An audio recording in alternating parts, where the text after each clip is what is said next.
apologize for, well, you guys are all in the sun, so I don't have to apologize to anyone. I need my staff to apologize for me, put me on actual snow. Good morning, everybody. Thanks so much for being here today. When I launched my campaign for mayor, I said I would focus on fixing the basics and tackling the big, tough problems that the city has ignored for far too long. When it comes to Buffalo's fiscal policy, the good news is we need to tackle both. The bad news is Buffalo faces a deep fiscal crisis that has been brewing for nearly 20 years. Years of irresponsible budgets, kicking the can down the road, have brought us to where we are today. What does a Buffalo fiscal crisis mean to city residents? Vital city services and programs are facing cuts. That means less snow plowing, less fixing of potholes, less money for community centers, and at the same time, raising taxes. It doesn't have to be this way, but we can't fight this in the rear view mirror. We're dealing with the fiscal crisis of today, and we need to fix it. We have a once-in-a-generation opportunity to change path in the city of Buffalo. I want to stabilize the city's finances, rebuild our reserves, and improve our vital city resources. This community center in the background is a case in point. Year after year of reduced services, reduced maintenance, reduced activities for the children and seniors in this neighborhood. I'll be sending out pictures, and you wouldn't believe the condition inside. If you want to come back when it's open, come take a look for yourself. We had an opportunity with millions and millions of dollars in federal rescue plans to rebuild all our senior centers, all our community services, but we couldn't do that. Buffalo squandered its opportunity, and we had to take that once-in-a-lifetime opportunity to fill basic holes in our budget. It's a result of years of failed leadership. We need to do things differently. We need to fix our finances, and we need to invest in our future. Buffalo needs a mayor who knows how to get out of the fiscal crisis. I was part of the team that came together to fix Erie County's finances after the infamous red-green budget. As chief of staff of the legislature, I worked with city and county leaders, and we put together a budget that stabilized the county. My work in Erie County helped Erie County go from a laughingstock to having a balanced and stabilized budget. When I entered into the state legislature, New York State was in deep crisis. We had to cut billions of dollars. We had to stabilize our budget, and we did it. Year after year, we've had stable budgets, and we finished the last 3 budget years with surpluses. As chair of the New York State Senate Committee on Commerce, Economic Development, and Small Business, I oversee a budget that's 5 times larger than the entire budget for the city of Buffalo. As a committee chair, we go through each and every item of that budget with a fine-tooth comb, always making sure that the spending has a return for the citizens and residents of New York State, always looking to spend money more effectively.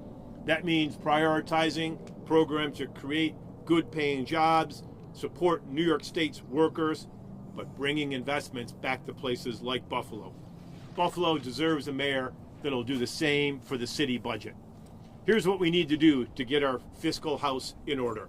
First, we need to understand the scope of the problem. City of Buffalo does not know how much their deficit is. How is that possible? We need to call in outsiders to help us figure this out. We need to have the comptroller of the state of New York to come in to conduct an audit of the city of Buffalo. We need to bring in the outside experts because the city doesn't have a will to do it themselves. As day one as mayor, I'll ask the Fiscal Stability Authority to issue a report on available funds and anticipated expenses and request that the governor fill the current vacancies on the authority's board. There are 4 vacancies right now. I'll evaluate the money that's being left on the table for important capital projects by the city of Buffalo, because each and every year the city fails to apply for available state money. Let me say that again. Each and every year the city fails to apply for money that could come back to the city of Buffalo. We leave way too much money on the table. That needs to end. Next, Buffalo must work hand in hand with its partners in Erie County and the state of New York. As mayor, I'll build upon those existing relationships with the county and the state. We'll improve efficiency, we'll bring in more revenue, and we'll end wasteful spending.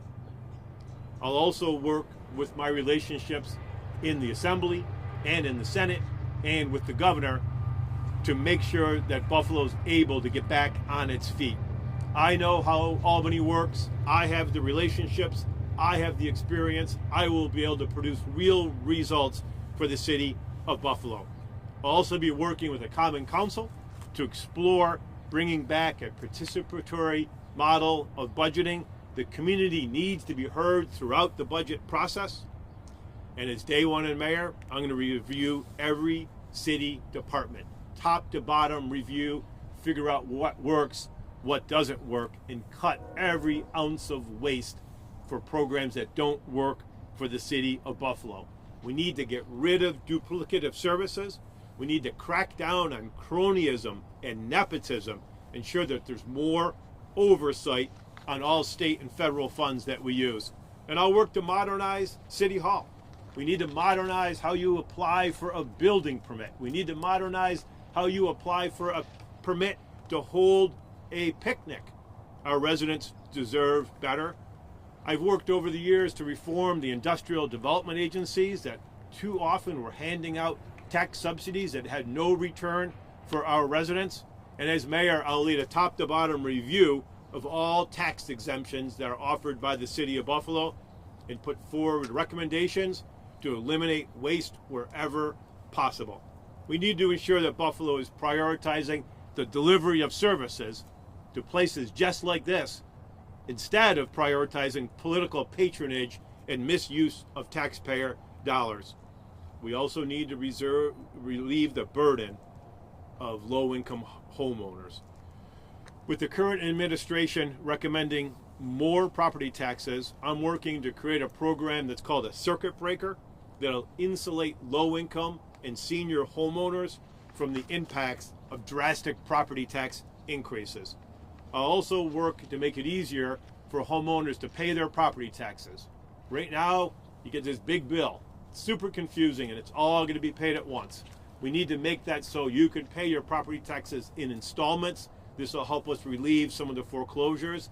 Mostly these are seniors being affected by that, but the foreclosure problem is one that's very avoidable. We need to keep homeowners in their houses. Buffalo has been stuck somewhere between neutral and reverse for decades. It's time that we put it in drive and hit the gas and move forward with the city of Buffalo. I'm ready to bring my experience to the table to do what it takes to get our city's finances back on track so we can move forward again. Thank you so much for coming today. Does anyone have any questions? Jim Fink. What you're proposing, does the mayor have the authority to do this on his own, or do you have to do this in concert with the council? No one can do anything alone in government. You always have to bring in your partners. So you need to have partners with the council. You need to have partners with the county of Erie and the county executive and the legislature. And you need to have partners at the state level with the governor, the assembly, and the Senate. So the only way you can solve Buffalo's problems is by bringing in a big team and not thinking that you can arrogantly solve these problems by yourself. That's kind of why we're in this mess. Dan McKinley. Yes, when you were talking about cracking down on duplicitous spending and looking at programs that don't seem to work and things of that ilk, it almost sounds like Doge. Do we need a Doge for the city of Buffalo? No, we don't need a Doge. What we really need is a careful and considerate review of all the departments in City Hall. But this is one thing. So, no, let me start again. We need a careful and considerate review of all the programs in City Hall. if you sit down with snowplow drivers, they'll tell you exactly how we can plow our streets more efficiently. They'll tell you what equipment they need to get the job done faster. You sit down with the City of Buffalo Fire Department, they'll tell you what they need to get their work done. And really, more importantly, if you sit down with the building inspectors, they'll tell you what they need to make sure they get the lead inspections done. They'll tell you what they need to actually have a proactive building department. So that's the efficiency we're looking for, is making sure that we have the tools in place to allow the workers in the City of Buffalo to do their job. Just how would you relieve tax burden for low-income homeowners? Specifically, here are a lot of platitudes, but not specifics. Specifically, how would you do that? How would you do that without increasing the tax burden for middle or upper-income homeowners? So the way you do it is for low-income people, mostly seniors who are property owners, you have to make it so their taxes can't increase by more than a certain amount a year. And if it goes over that amount, it flicks the circuit breaker. They will still pay those taxes, but it will be incremental increases for them, so there's not a big shock. And you see what's been happening around the city. They haven't kept up with their reappraisal process. So now suddenly you have houses in Lovejoy, houses in the First Ward, houses on the East Side who are facing their first reappraisal, and you're getting values going from $50,000 to $200,000. Did we just do a reval? Yeah, but the problem is they waited too long. And now you've got this shock to people who are living in neighborhoods where they bought their house for $50,000, and now they're being told we're going to tax you at $200,000, and that creates a shock. That's approximately a 4-time tax increase. People can't afford it. So you would let them pay it incrementally, or something? That's right. Yeah, you let them. If you're a low-income senior, you get to pay that increase incrementally. So it's not you're going to be shocked the first year and you're living on Social Security checks. You make it so it goes up over a series of years. You can already pay in installments, can't you? You can't. Not in the City of Buffalo? No. Yes. Sean, these reforms. Hold on. Can we come here? Yeah, I'm Brianne Rozier. I'm with Spectrum News. Thanks. In the beginning, you mentioned that the city has failed to apply for grants and money that it could get. Are you concerned with the current presidential administration and trickle-down effect of us losing some of that money in the future? We should be concerned in all areas of state government what will happen if the federal government keeps recklessly cutting spending. So whether it's education funds, Medicaid funds, funds to clean up toxic waste sites. You know, right now we're cautious on everything, and we're waiting to see if Washington is able to stabilize or it will continue to be chaotic. Sean, your reforms, are these more long-term, or are any of these short-term that you can turn around quickly? Yeah, I mean, the short term is really going in and looking at every department of City Hall to see what they need to modernize, what they need to streamline, and to figure out if city departments are performing the same function that can be done more efficiently working together. So that's the short term. But it took us almost 20 years to get into this mess. So there's no magic wand to get out of this mess tomorrow. So it's going to be a little bit of time. But I'll tell you that one of the things we have to do is we need to increase our housing supply in the city of Buffalo. Every house you build brings more revenue to the city of Buffalo. And so right now we have over 12,000 vacant buildable lots. The suburbs are out of space. There's no more cow pastures in Amherst and Lancaster to build on. So pressure is coming back into the city. We need to make sure we can build those houses, because when we went on our generation-long demolition policy, each time we demolished a house, we took a few $1,000s off our tax base forever. So one of the ways we turn it around is to increase our housing in Buffalo. This will allow us to continue to increase our population, which is good for our economy, but it's really good for the city of Buffalo's tax base. I wanted to come back to Jeff Kelly. This is another short-term, long-term question, which is you're talking about sort of audits and reviews of departments, external and internal, but there's a budget looming right now with projected tens of millions of dollar deficit. What's the solution to that, just to get to the next? Yeah, the first solution is the city's got to come clean. They got to honestly say how much they are in debt. The city of Buffalo came up to Albany and talked broadly about their debt problems, but they didn't lay the number on the table. So they're asking broadly for help, but not saying what the problem is. And I cannot believe that the city of Buffalo can't figure out how much money they're in debt, how much they are out of balance. How is that possible? I know my household income. I know the state budget is in balance. How could you not know how much your budget deficit is?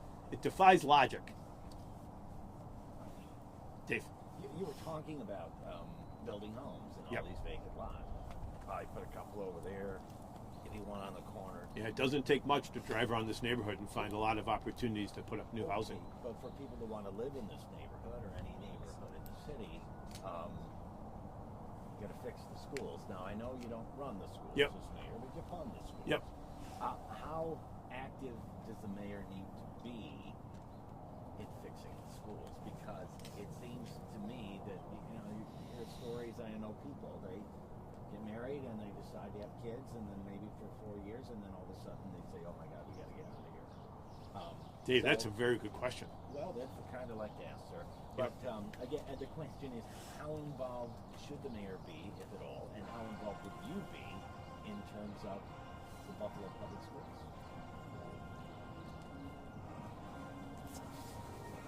Sorry, I can't stop it while I'm hitting this one. Cool.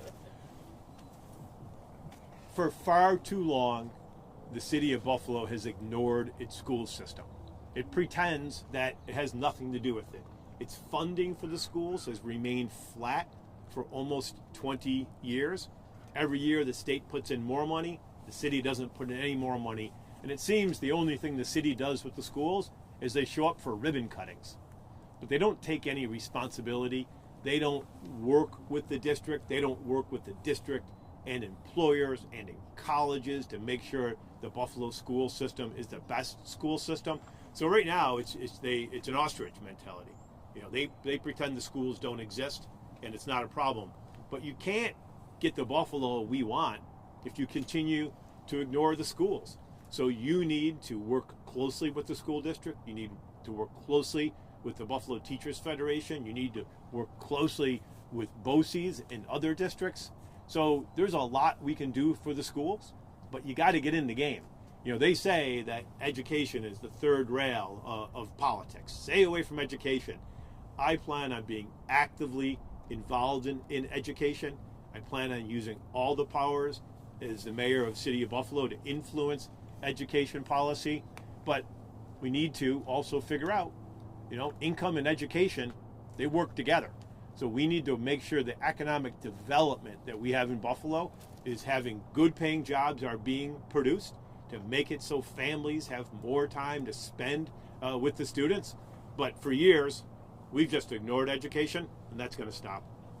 Is it an opportunity with the new superintendent coming into Buffalo schools? Yeah, it's a terrific opportunity. We need to have change in how we operate our schools. Teachers will tell you how hard they work, how difficult it is, but there are programs all over the state. The city of Buffalo is a member of the Big Five.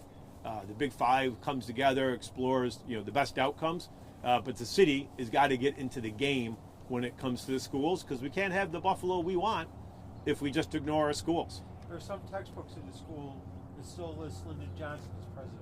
Yeah. I mean, it's something that's sort of mystifying, right? The district it's a big district. There's a lot of people who work really hard in the district, but we need to continue to promote the community schools model that the state allowed a few years ago.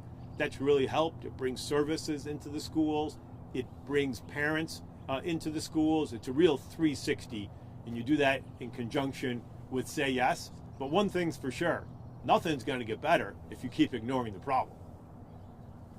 Sean, you made mention about some of the federal issues with cuts and everything, but one of the other federal issues that could affect the city of Buffalo is the continued tariff rift with Canada. I mean, what are your concerns with that element as a candidate for mayor? We've got to normalize our relationships with Canada. We can't be in a trade war with Canada. Buffalo's economy is so interdependent on Canada. It's amazing that we're going down this route. I talked to the automobile manufacturers. We're all in Albany 2 weeks ago. I talked to Stellantis, to GM, to Ford, to Toyota, and they're all saying we cannot continue to operate our North America operations if we're going to be taxed every time we move parts from Canada to America and back, whether it's Detroit going over or from Buffalo into Ontario. The parts just go back and forth. You know, an aggregate company came in the other day and they said they have a plant on one side of Lake Erie and the goods get shipped into Buffalo, something gets done, the goods then get shipped up to Lake Michigan on the other side of Lake Michigan, and then they come back to get finished in Detroit. And they said under this current proposal, we'll be paying almost 100% increase on our product cost. So we have to normalize. We cannot enter a trade war with Canada. It'll be devastating for the New York State economy. And one other thing to note is our electricity goes back and forth between Canada all day long. You know, at some point of the day, we're selling power into Ontario. Other parts of the day, we're bringing power in from Ontario. So the last thing we need is any dislocation of that, or to have Buffalo residents paying a 25% surcharge on power. You know, that will break our economy. Exploring the use of participatory budgeting, I think it's a $10 way of saying you want more people to come down and make their voices. That's exactly. Okay. City Hall's kind of an unwelcoming place right now. There are armed guards at the door searching your bag. It costs $1 million a year or more. And if you go up to see the mayor, there's an armed guard sitting in front of a locked door. Would you get rid of any of those things? Yeah, I mean, walking into City Hall now feels like you're walking into a fortress. And I remember, when I was doing some neighborhood work, I'd walk into Mayor Masiello's office and I'd sit in the waiting room and ask if I could talk to the mayor. Right. Now, when you try to go to the mayor's office, you're met with 2 closed doors and an armed police officer. Yeah. That's what you have to do to get an appointment. That's got to stop. We have to be confident enough to open the doors to the citizens of the city of Buffalo. We can't be hiding behind armed police officers. If a senior has a problem with their garbage pickup, they should be able to walk into City Hall and get an answer and not have to go through armed guards in order to talk to the mayor of the city of Buffalo. What did John on blight in the city, whether that's absentee landlords or abandoned homes, specifically, you mentioned this recently, the Allentown neighborhood and what some of those areas are dealing with, just blight in the city and specifically Allentown. Yeah, I mean, look over your right shoulder. This is a neighborhood. People go to work every day, and this is what they have to look at. And the next remedy, if the city continues what it's doing, will just be to demolish that house and to make it one more empty lot. But we need programs to aggressively go after absentee landlords who let their properties look like that. We need to activate the receivership program. These properties should be brought into immediate receivership. The city stopped doing receivership. It's too much work. But instead, they let neighborhoods decay. We need more building inspectors. We need to deploy them strategically throughout the city. It's been an ongoing saga of lack of code enforcement. Seems the bigger the building, the less code enforcement there is. Whether it's the Great Northern elevator, the buildings in the cobblestone that have been empty for years that finally caught on fire, Amanet's building downtown, but scattered throughout our neighborhoods are things like that decay our neighborhoods. I mean, I don't want to live next to an abandoned, boarded up building. How do you feel paying your property taxes if you live next to that? And that's your city's return, is you get to live next to an abandoned building. But this is all fixable. You have to say the job of the city of Buffalo is to do code enforcement, and that includes interior inspections, and that everyone gets inspected. Doesn't matter who you work for. It doesn't matter who your brother or cousin is. Everyone is subjected to inspection.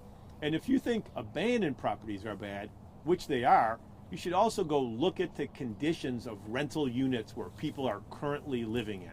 There are homes that people are living in and paying rent that have holes in their roof. that toilets don't flush, electrical outlets that don't work, but this is a choice of the administration. You can choose to wrestle with these problems to help improve neighborhoods, or you can choose to continue to ignore these problems and let our houses and our neighborhoods decay.